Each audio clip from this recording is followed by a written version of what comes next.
ഇന്ന് മത്തൻ്റെ അടയാണ് ഉണ്ടാക്കുന്നത്. ഈ കാണുന്നത് മൂത്ത മത്തനുണ്ടല്ലോ, വേവിച്ചിട്ട് നെയ്യെല്ലാം ചേർത്ത് വെല്ലെല്ലാം ചേർത്ത് വഴറ്റിയെടുത്തതാണ്.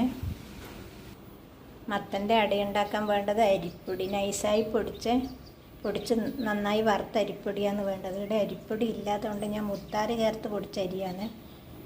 1/5 ഭാഗം മുത്താറ് ചേർത്ത് പൊടിപ്പിച്ച അരിയാണ്, നൈസായിട്ട് പൊടിപ്പിച്ച. അത് ഞാൻ വറുത്തിട്ട് ഇവിടെ വെച്ചിട്ടുണ്ട്. കുറച്ച് തേങ്ങാക്കൊത്ത് നെയ്യിൽ ഇടത്തരായിട്ട് വറുത്ത് വെച്ചിന്.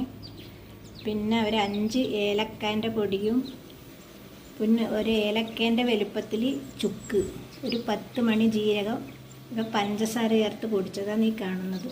പിന്നെ അരി കുഴക്കുമ്പം ചേർക്കാൻ കുറച്ച് ഉപ്പ് വെള്ളത്തിലിട്ട് വെച്ചിട്ടുണ്ട്. എല്ലാം ഒന്നിച്ച് കുഴച്ച് പരത്തിയെടുക്കാം. നമ്മുടെ ഇലയട റെഡിയായി.